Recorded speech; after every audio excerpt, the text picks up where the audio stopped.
Hello, everyone. Welcome to the Newsbrowse News broadcast. Al Jazeera reports that Brazilian President Luiz Inácio Lula da Silva met with U.S. President Donald Trump at the White House to discuss trade, security, and critical minerals, aiming to reset their strained relationship. Despite past ideological differences and tensions over Trump's tariff policies last year, which included 50% tariffs on Brazilian products, due to alleged witch hunts against former President Jair Bolsonaro, both leaders expressed satisfaction with Thursday's three-hour meeting. Trump hailed the talks on Truth Social, calling Lula very dynamic and confirming discussions on trade and tariffs went well with more meetings planned. Lula echoed the sentiment, stating he was very satisfied and that it was an important step in consolidating the Brazil-United States relationship, emphasizing the U.S. regaining interest in Brazil. Brazilian officials were particularly keen to avoid new Section 301 tariffs amid existing levies and disputes over digital trade and timber exports. The meeting also comes as Lula faces domestic political challenges ahead of his re-election bid. Al Jazeera reports that Palestinian detainees and human rights organizations have brought to light severe allegations of systematic torture and sexual violence within Israeli prisons. Former detainees in the Gaza Strip shared harrowing accounts of dehumanizing treatment by guards and soldiers. Mohammed al-Bakri, held for 20 months, described being stripped naked, having dogs unleashed on him, and sexual assaults with objects. Tragically, he learned of his wife's death in an Israeli strike upon his release.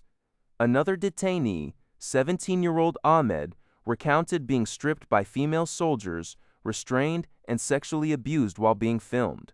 Rights groups like Euromed Human Rights Monitor and the Ramallah-based Women's Center for Legal Aid and Counseling confirmed these testimonies, calling the abuses systematic. They have documented multiple forms of sexual violence, including rape and threats.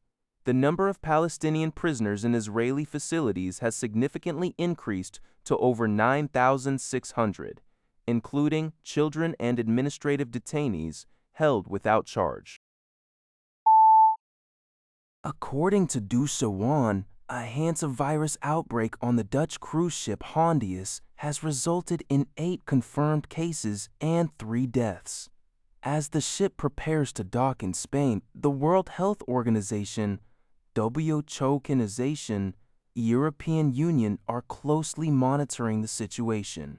Passengers who have already disembarked heavily criticized the cruise company, alleging that after the first death, the captain misleadingly claimed it was a natural death and insisted there was no infectious disease on board. This alleged misrepresentation led to a severe lack of protective measures, with group activities and buffet dining continuing as normal without any warnings. The Hantavirus is currently en route to the Canary Islands, expected to arrive in Tenerife on Sunday. Despite protests from local authorities, the Spanish government approved its docking at the WHO's request. 3 suspected patients have been medically evacuated to Amsterdam. Director General Tedros Adhanom Ghebreyesus stated that while more cases are possible due to the virus's long incubation period, the current threat to global public health remains low, emphasizing that human-to-human transmission is rare.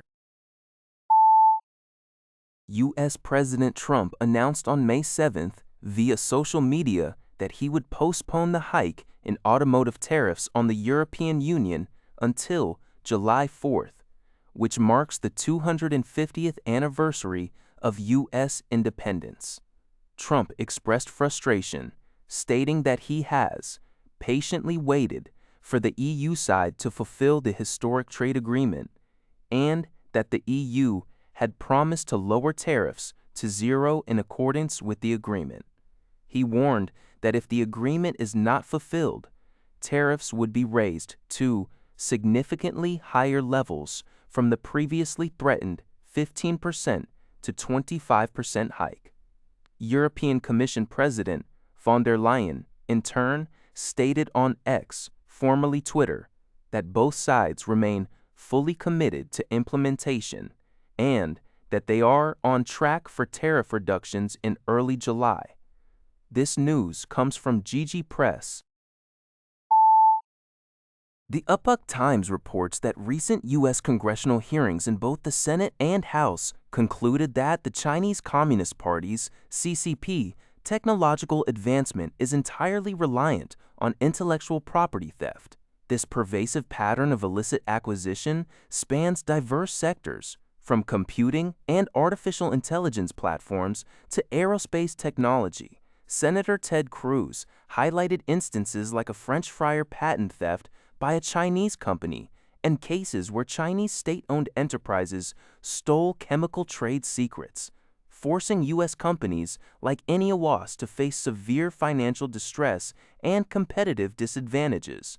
Former CIA officer Tom Lyons suggested that the estimated $600 billion in IP theft in 2017 was a significant underestimate, possibly reaching $1.5 trillion in Phil Donnis, citing Germany's proportional losses. The hearings also discussed how the CCP leverages the U.S.'s open academic system by sending researchers and historically mandated joint ventures. Lawmakers expressed deep concern over the long-term implications for U.S. economic prosperity and national security, noting that advanced military technology, such as the F-35 fighter jet, has also been compromised through theft. That's all for this video. Thank you for watching. See you in the next video.